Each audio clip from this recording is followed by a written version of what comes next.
1, 2, 3, 4.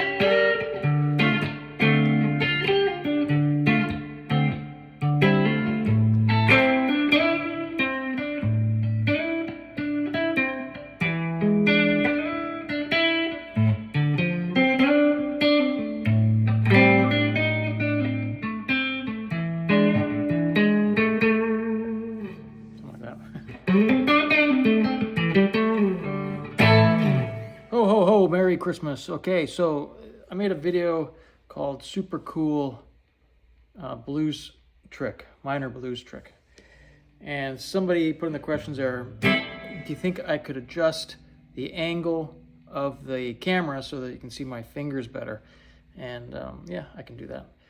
I think it's important to understand the concept verbally rather than relying on, hey, your finger go, this finger on this fret. This,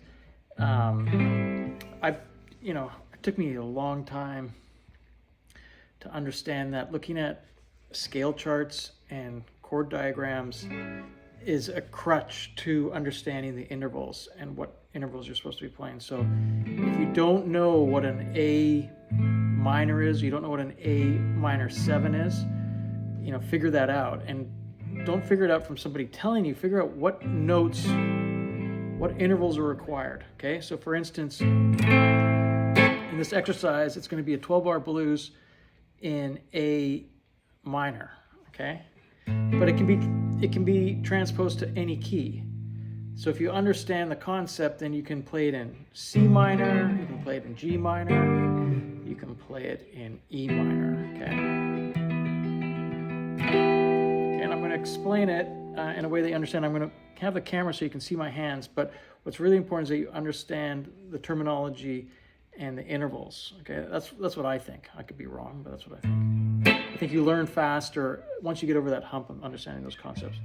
So in a 12-bar blues, not the quick change 12-bar blues, which I'm not going to explain, but just the regular 12-bar blues, a minor blues, you play the 1 chord, which in this case is going to be A minor. And we're actually not going to play just A minor, we're going to play A minor 7, okay, which means that this is a root, this is the 5th, this is a root, that's the minor 3rd, that's the 5th again, and that's the root again. So we're going to add a minor 7, which is a lowered 7th in the scale. So in the case of, in any key, it's 1 whole step from the root. So your one of your roots is going to become a minor 7, and you're going to do that by lowering the note in the chord by 1 whole step. So you're going to play an A, that's your root. You can or you can eliminate the 5th, which is E in this case. You can play it without that 5th. That's more jazzy. But let's just say you play with the E, that's the 5th. And then instead of playing the repeated root again, you're going to play a G, okay? That's the lowered 7th, that's the minor 7th, okay? And then your minor 3rd is C, your lower 3rd. So that's the chord.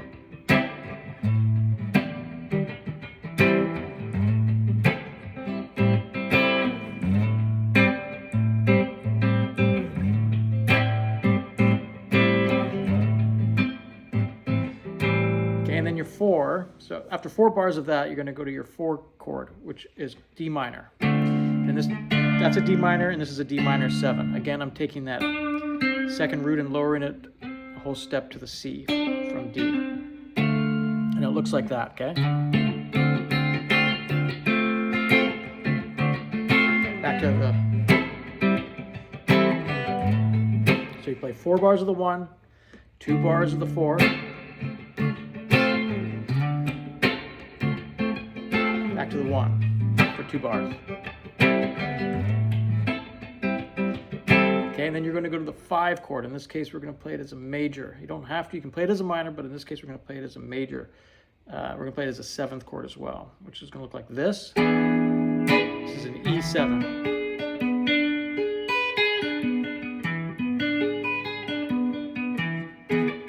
Okay, the other way to play it is like this.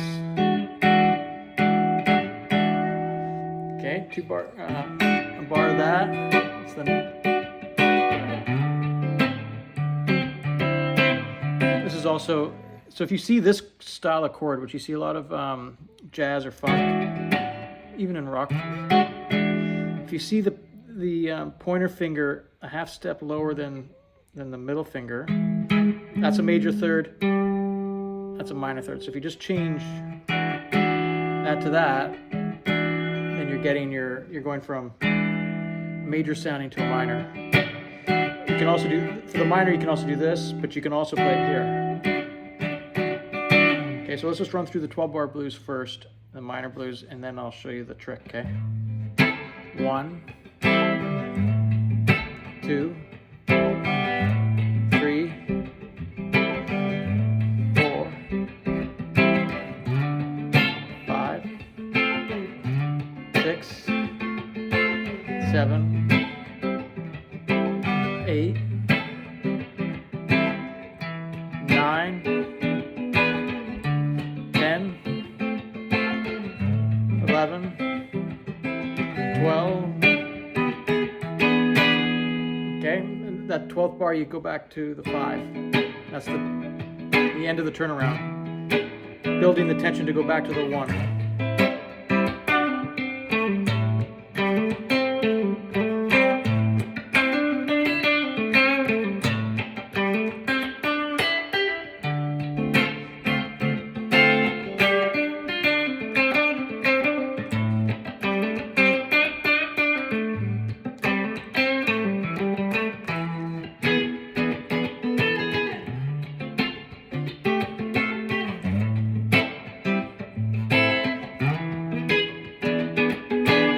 Here comes the trick, okay? During that first 4 bars, in the 4th bar, halfway through the 4th bar, you switch from an A minor 7 to an A7, which just all that means is you're going from the minor third to the major third within the chord. Okay, so if it sounds like this, here's 1, here's 2, here's 3. 4, 5, back to the 1.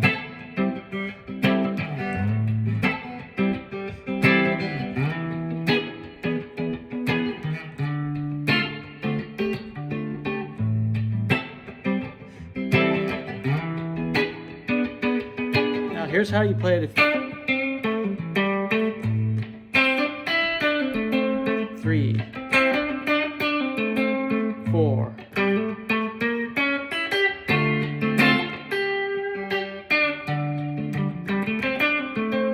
back to the 1.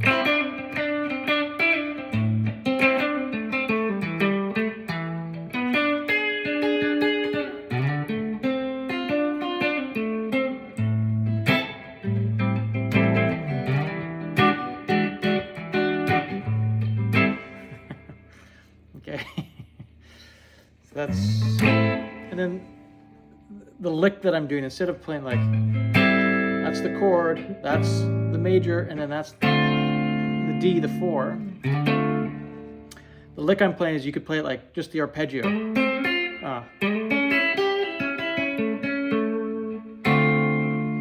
Okay, so it sounds like this. 1, 2, 3, 4. What's really important is that you play that arpeggio, and then on the beat you hit that chord, or at least the third of that chord, which in this case is going to be an F note right here. So it will sound like, or.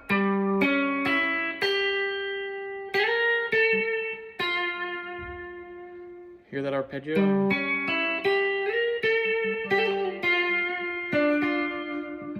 Sounds nice. The other thing you can do is, instead of hitting, you know, when you're halfway through that fourth bar, instead of playing that, you can play a note, you know, half a step sharper than the root. In this case, A. Sounds cool too because it makes it diminished, and that's in play over when you're transitioning from the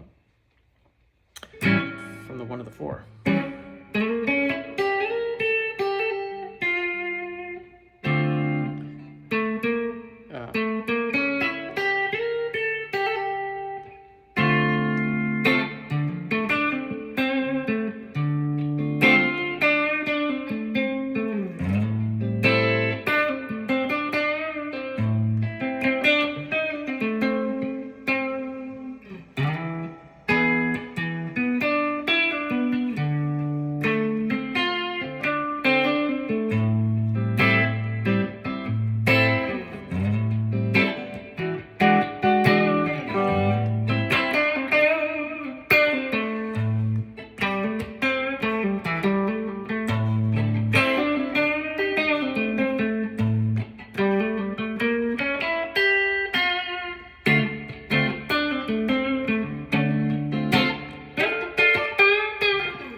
Okay, let me know in the comments if that was more clear.